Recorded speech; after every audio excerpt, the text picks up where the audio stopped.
મિત્રો નમસ્કાર, આપ જોઈ રહ્યા છો બનાસ ગુરુવાણી અને હું છું આપની સાથે આલોક મિશ્રા.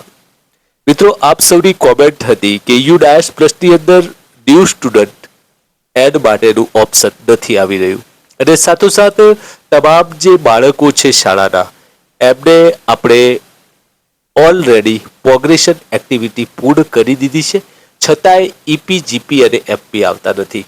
સાથોસાથ એવા બાળકો છે જેમને આપણે ઇમ્પોર્ટ કરવા જઈએ છીએ તો પણ એ બાળકો ઇમ્પોર્ટ થતા નથી. આ બધા પ્રશ્નો અને કોમેન્ટો આપણી હતી. તો અહીંયા મહત્વની ચર્ચા કરવાના છીએ આ વિડીયોની અંદર કે ન્યૂ સ્ટુડન્ટ એડ ની એન્ટ્રી ક્યારે ઓપન થવાની છે, ઈપી જીપી અને એફવીની પણ એન્ટ્રી ક્યારે ઓપન થવાની છે અને આપ સરળતાથી સમજી શકશો કે આપ જ્યારે બાળકને આપણી શાળામાં ટીસી લઈને આવી હોય અને ઇમ્પોર્ટ કરવાની વાત હોય તો આપણે સરળતાથી કેવી રીતે કરી શકશું. તમામ પ્રશ્નોના જવાબો આપણને આ વિડીયોના માધ્યમથી મળી રહેવાના છે. વિડીયો ગમે તો ચોક્કસથી લાઈક કરજો અને ચેનલને હજુ સુધી સબસ્ક્રાઇબ ના કરી હોય તો મહત્વની જાણકારી મેળવવા માટે આજે જ સબસ્ક્રાઇબ કરી લો અને ગમે તો આપણા મિત્રોને ચોક્કસથી શેર કરજો. તો આવો વાત કરીએ તો સૌપ્રથમ આપણે યુડાયસ પ્લસની અંદર સ્ટુડન્ટ મોડ્યુલમાં લોગિન કરી લેવાનું રહેશે. મિત્રો આપ જોઈ રહ્યા છો કે હું અહીંયા લોગિન થઈ ગયો છું. તો લોગિન કરતાની સાથે જે અહીંયા દેખાઈ રહ્યા છે કે પ્રોગ્રેશન એક્ટિવિટી અહીંયા પૂર્ણ થઈ છે, એના કારણે જ આ ડેશબોર્ડ ઉપર આપણને બાળકોની યાદી દેખાઈ રહી છે. તો હવે જોઈએ કે આપણે સૌથી મહત્વની જે બાબત છે તો અહીંયા સ્કૂલ ડિટેલમાં જવાનું છે અને સ્કૂલ જે પ્રિવિલેજીસ છે એના ઉપર આપણે ક્લિક કરશું. મિત્રો મહત્વની વાત અહીંયાથી આપણને જાણવા મળે છે કે જુઓ, add student user can not enrol new student in any class using the modules not available. મિત્રો અહીંયા જોઈ રહ્યા છો કે આ મોડ્યુલ અત્યારે અવેલેબલ થયું નથી. 3 નંબરનું પણ આપણે જોઈશું. સ્ટુડન્ટ ફોર્મ અપડેટ એટલે કે ઈપી એફપી અને જીપીની જે એન્ટ્રી છે, users can edit the forms of the student dot available એટલે એની પણ એન્ટ્રી આપણે ચાલુ નથી થઈ. ઇનએક્ટિવ સ્ટુડન્ટ મોડ્યુલ એટલે કે જે બાળકો છે users can inactive student profile based જે conditions or wrong entry duplicate or date જે બાળકો થઈ ગયા છે એ પણ હજી સુધી ચાલુ નથી થઈ.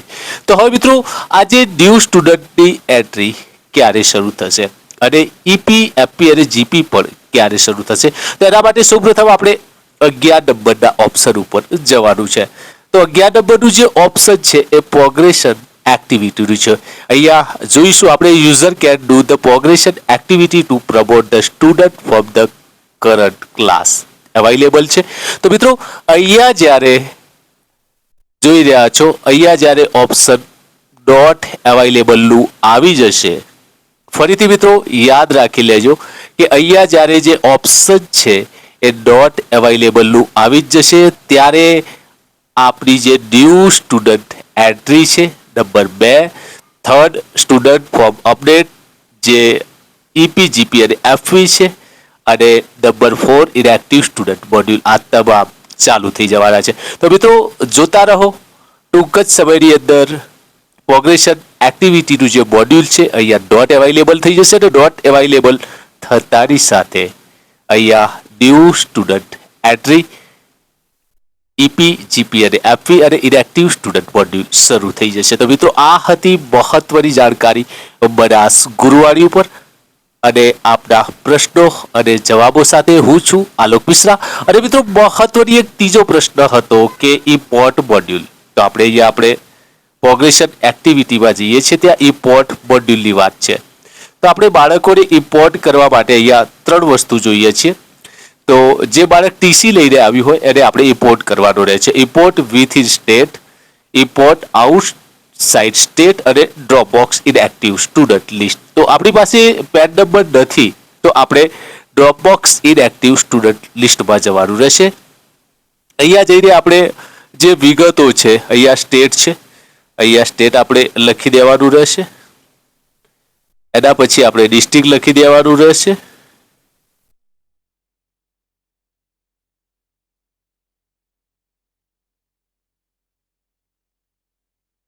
અહીંયા આપણે તાલુકો લખી દેવાનો રહેશે. અહીંયા શાળાનો યુડાયસ કોડ લખીને અહીંયા આપણે સર્ચ કરવાનું રહેશે.